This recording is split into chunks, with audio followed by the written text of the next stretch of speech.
It's time to get the breakdown started. 1, 2, 3. First up, 10 observations. Mr. Good guy and just boom, put it right on the ground. It's first and 10. Well, hot damn, would you look at that? Would you look at what the Washington Commanders did yesterday? They did something that is the stated goal of what they want to be. And that is where we start the breakdown. Not a win, Anthony, but let's go ahead and hit that number one. Number one, they broke the Arizona Cardinals' spirit. They flat out had them looking mystified, gassed, just not interested by the end of that game. And that's human nature when the score is 42-14. But to take a team like Arizona, who is like Washington in many, many, many ways, and that is to say, they are a team that is focused on the process, and their process is about being fast. It's about being physical. It's about playing consistently hard. It is about bringing an energy and a mentality to the game. And Jonathan Gannon, by and large, has done a good job of that over the last year and change. This is a team that, by the way, beat the crap out of the Rams 2 weeks ago. They did what they just got done to them, to Washington. Like, this is not a bad football team. They have some serious problems, it looks like, defensively. Offensively, though, they put up 40 just a couple of weeks ago. And they rolled down the field on that first drive. And then Washington was like, all right, you had your fun. Here we go. And, yeah, Trustway did punt. Yeah, Jayden Daniels did throw his first interception of his career. Didn't matter. They just kept rolling, and they just kept finishing, and they just kept pounding the ever-living daylight out of the Arizona Cardinals until there was nothing left of them by the end. And to see the Commanders so quickly get where Dan Quinn wants them from a play style standpoint, the thing they have talked about caring about more than anything else this season, is beautiful. It is refreshing to say, hey, these things that you say you care about, you actually are accomplishing them. And you also see why they care about them, because they lead to winning. This is still the same level of talent football team that played in week one and got dump trucked by Tampa. This is the same team that battled from a talent standpoint to barely beat a kickerless New York Giants team in week two. It's the same team that 6 days prior had obviously done really well, but given up a bunch of big plays, and thus the final score was fairly close on Monday Night Football. And we kind of looked past, the defense, because the offense was so good. And on Sunday, it's the same talent. It is just playing better because everyone is playing with the intensity. Everyone is playing with the effort. And maybe it's not every snap, and there's certain things that still need to be cleaned up. Obviously, giving up nearly 6 yards a carry is not ideal. There are things offensively that they're going to want to do better, I'm sure, although good luck identifying them easily. They put up 42. But they have now established a baseline of what it means to put on that uniform and go out and perform on a Sunday. And if they do it at this level, which is going to be hard, it doesn't mean they figured it out forever and we're on a start the decade run of competitiveness now. Like, that'd be sick, but that's unreasonable to say with any kind of confidence. But they showed you what they can do. That playing this hard, playing this way, can take another team who has the same exact goals, and if you do it better than them, you can break them. You can absolutely destroy their spirit. And that is what happened yesterday. And it was, if you were rooting for the team in burgundy and gold, absolutely beautiful to watch. Number two. Of course, it helps when your rookie quarterback can't seem to do something wrong. Okay, sure. He made one bad throw that got picked. I'm sure I haven't gotten a chance to watch back the full offensive tape yet. I'm sure I'll find a couple of snaps where he does something that's not perfect. But, man, it's really easy to break someone, or it's a lot easier, I should say. I shouldn't say it's easy. It's easier to break someone's spirit in the way that the Commanders did when you are just consistently either inching forward or getting chunk yardage forward. You are constantly just the aggressor, attack. And they're able to do that because Jayden Daniels makes correct decisions and does so at a rate that is stunning. I texted with a couple of my buddies in the national media yesterday, just kind of get their feel for certain things. And, you had some people talking about the processing speed and how incredibly impressed they are with him. And, You have others talking about how detailed this offense is. You have the efficiency comes up. And it just comes back to the fact that Jayden is continually doing the right things. And I think what's been fun to watch, and we'll talk about this a little bit more next with the Kliff side of this equation, is they've adapted and evolved the offense week over week over week, and thus he has had to / is, which one's chicken, which one's egg, I think is up for debate, but they week over week are watching their quarterback get better, right? This is not the same quarterback that we saw week one. And that's not to say that the kid we saw week one was bad. Like, he had a pretty nice debut. Definitely some things to be desired. Week two, hyper efficient, but no balls vertically down the field. Ton of screen passes. Like, okay, are they going to open it up? They get a couple of huge plays last week against Cincinnati. And then yesterday, he's just dicing the Arizona Cardinals from the pocket like he's been in the league for 12 years. Like, what was that? What it was awesome. He just was back there like, this is where the ball's supposed to go now. Zing. This is where the ball's supposed to go now. Zip. This is where the ball, oh crap, there's a guy coming. Let me fade back, throw off platform as I fall backwards to Luke McCaffrey, and the best throw he's made all season so far. Well, at least maybe the second best outside that touchdown to Terry where he gets smashed in the face against Cincinnati. But he's doing stuff from the pocket. Off schedule, he is looking to keep his eyes down the field. That doesn't mean he's never going to run, nor should it mean he never runs, but he's looking to throw first. It's not drop the eyes. It's, okay, I got to get out of here. Where can I find a play down the field? And there's a couple in this game. Like, there's one where he flips the ball to Zach Ertz over the middle. Week one, he runs that. And yardage-wise, it might not make that much of a difference. And in fact, there's a chance that he gives up a bigger play, or that he could have made a bigger play because he's so dynamic as a runner. Or he flips it to Ertz, and Ertz gets 8-9 yards. But, like, let's take the 8-9 yards, live to see the next down, and not take an extra hit in the middle of the open field. Like, that's just good, fastidious football. And Jayden is making these improvements in seemingly real time. And that's the thing that I think is so outstanding about his season so far, is he just hasn't really made the same mistake twice. And that's pretty ridiculous for a young quarterback, especially against an Arizona defense that has had some pretty solid stretches this year, had played fairly disciplined, had played fairly, confusing schemes and structures and things that can be a little trippy for a quarterback to figure out. And Jayden was just like, yeah, I'm good. I got this. And they dropped 42 on him. Number 3. And it helps when your offensive coordinator seems to have one hell of a plan. And Kliff Kingsbury stays in his bag. Your best assistant coach, arguably, in the NFL through 4 weeks. You can make an easy argument for Kliff Kingsbury. The way that he has guided Jayden into this season, the way that he is setting him up to shine, the way he is getting his playmakers the football in space, the way that the run game is meshing with the pass game, the way that Jayden has been, put in different situations that he is very clearly ready for.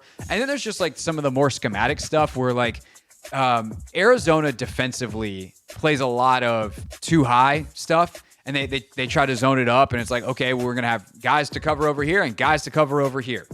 Okay, well, then we're just going to overload one side of that, and then you're not going to have enough guys to cover anymore, and you're going to have some other guys that are over on the other side of the field just kind of scratching their ear going, hey, I don't got anything to do over here, coach. Play seems to be over there. Create numbers advantages, and that makes things really easy because ultimately, someone's going to be open, and it's Jayden's job to find that guy, and he did time and time and time again.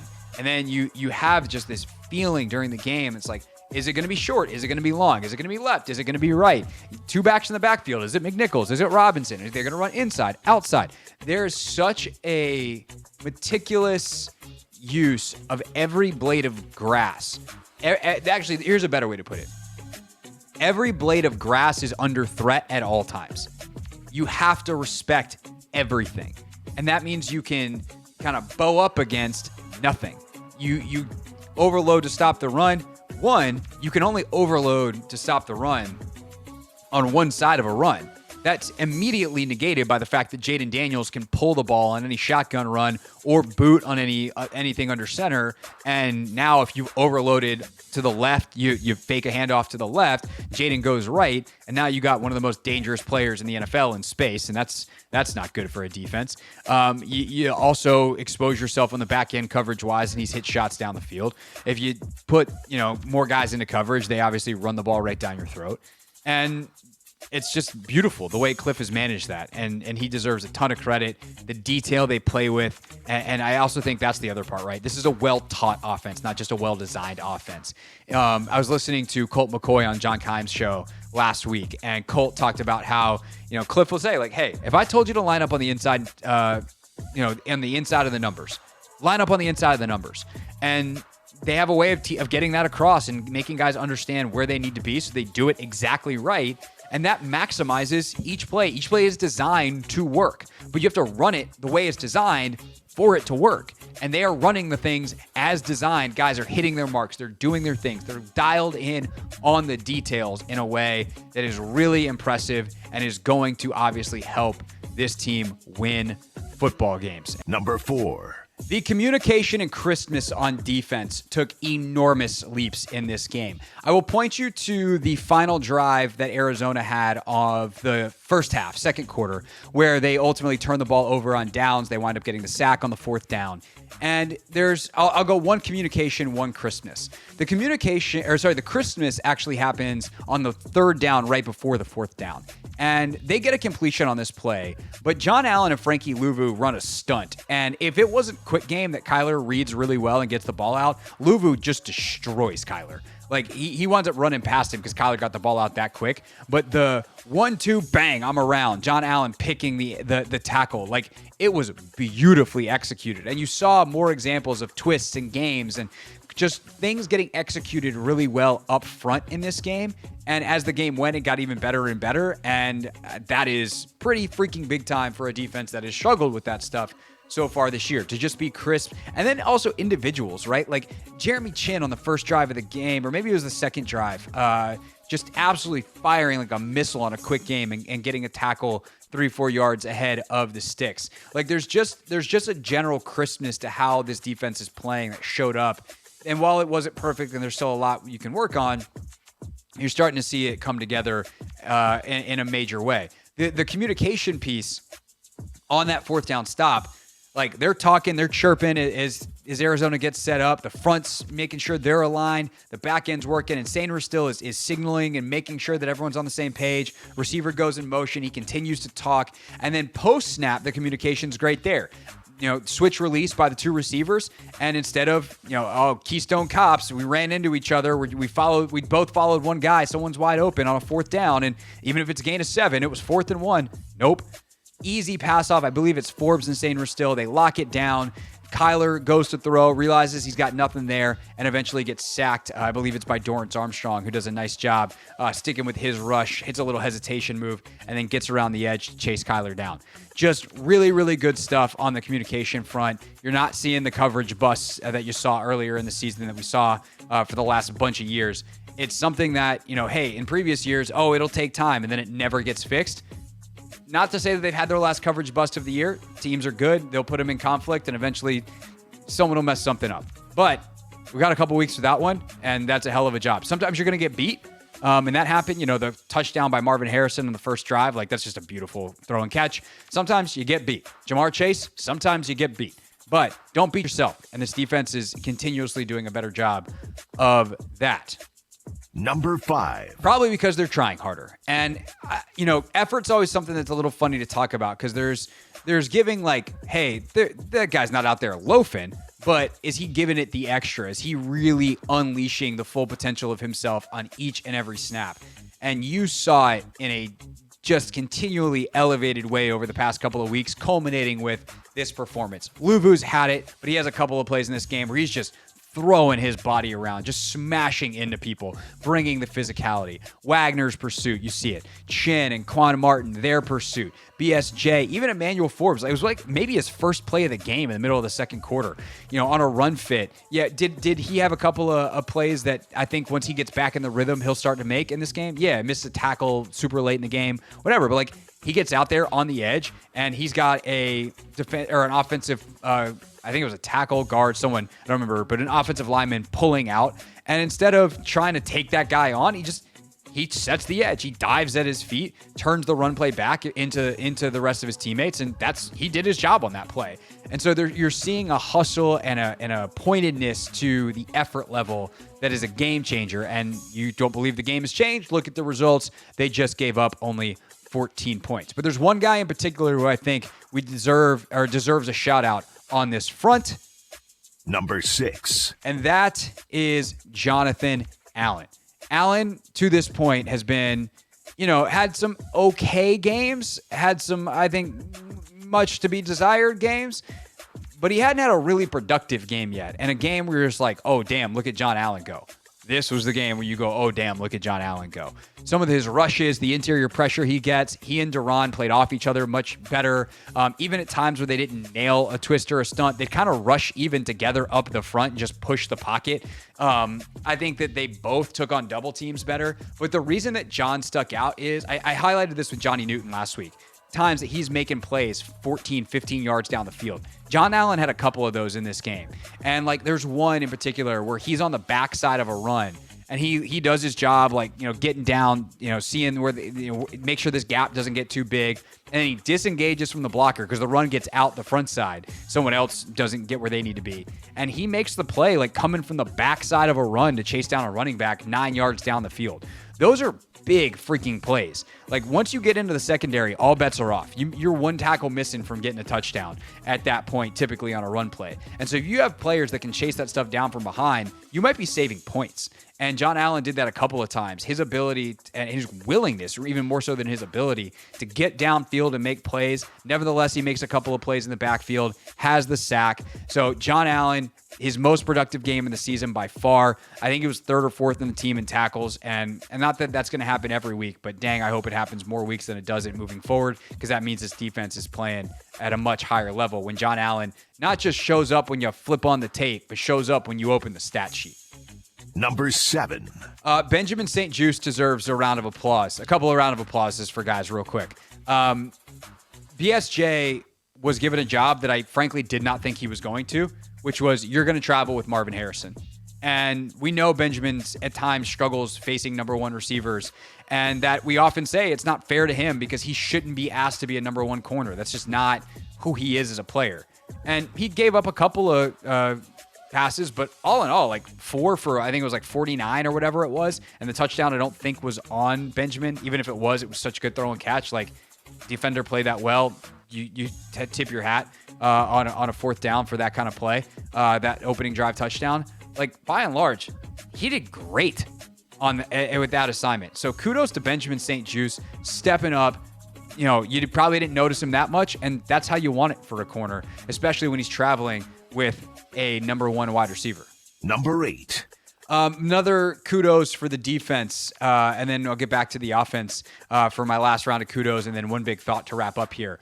Kyler Murray only had 1 carry. It was on the first drive of the game, and it was for 3 yards. That part of his game terrified me. His ability to get out of the pocket, kill you as a runner, nevertheless as a passer, and they did a phenomenal job with their rush lanes and their discipline and their coverage on the back end, keeping eyes where they needed, everything to make sure that he did not get loose. And that is a huge reason why they won this game. So you look at stats that matter. That's one for me. Kyler Murray, 1 carry on the game. Number 8. Number 9. There we go, Anthony. That was that false number brought to you by the Hoffman Show Counting Department, right, Anthony? Yes. Yeah, I was just inspired him to miss numbers. Okay, we're 9. Guys who matter blocking. John Bates, what a player. There's a couple where he just drives dudes out the club, just straight up to the sideline you are not involved in this play anymore, buddy, you come with me. Noah Brown had a couple of blocks where you're like, what are you doing that far downfield? Not because he ran downfield and got ahead of a play, because he just on the backside of a run where he just on the all 22 for the end zone angle, where it's not actually all 22, it's the end zone angle, and sometimes the wide receivers get blocked out. The play would go away from Noah Brown, and all of a sudden Noah Brown would block his guy into the frame. Like, he was in the right spot. That guy wasn't going to make a play, but he had just moved his guy so far towards the play side and was still engaged with him that you're like, dang. And he did have a couple where he's out front and extends plays another 5-6 yards. And last but not least, Jeremy McNichols. We saw the big block in pass pro on Monday night. He had a couple more of those in the game, but he also gets out ahead of Jayden Daniels on a couple of runs, ahead of Brian Robinson on a couple of runs. They used him as a lead blocker, and I'm like, let's get this dude snaps when Eckler gets back with Austin on the field. I like him as a potential runner. He runs harder than hell. We saw that on the touchdown run and a couple of other carries that he had. I think he had a 4th down conversion at one point. So we saw how he runs hard with the ball, but he also blocks just as hard without it. And so, yeah, let's use him as a quasi fullback along with Ben Sinnott as a different way to get some of those fullback advantages with different personnel groupings on the field. And last but not least, number 10. We have to talk about this team differently now. Like, I was resistant to this idea, but when you're 3-1 and the rest of the division doesn't look very good, I don't think that we need to say they're the favorite. I mean, based off what we've seen so far, yes, they are the favorites because the Eagles have looked really rough. Cowboys have major issues. The Giants are the Giants, and this team has looked fantastic offensively to a level that you have to put them in that conversation based off merit. But realistically, like, do I think all of a sudden we need to talk Super Bowl or NFC Championship game for this team? No, it's too early still, and I'm reserving my right to be patient and see what happens without getting too far ahead of my skis. But realistically, they've shown a capability and an ability to compete with anybody. I know they've beaten up on some bad defenses statistically, but also at this point in the year, what they've done to those defenses impacts these statistics a lot. Maybe by the end of the year, we look back and be like, dang, the Bengals, the Bucks, the Cardinals, they really are that bad defensively. But they've also, all three of those teams have also had some solid games. So the fact that they've consistently, they being the Commanders, produced, I think shows a lot more about them than they're the consistent thing, not the other team being bad. So ultimately, we have to open our minds here to what is possible for this team, which is, I think, a playoff run. Now, is that the most likely outcome? No. Is that what I'm going to predict? No. But the ceiling has been raised. The idea that they could be this year's Houston is more than on the table. The idea, frankly, that they could be better than last year's Texans, I think, is also on the table because CJ took a little bit to get going. Jayden did not. Jayden has hit the ground running.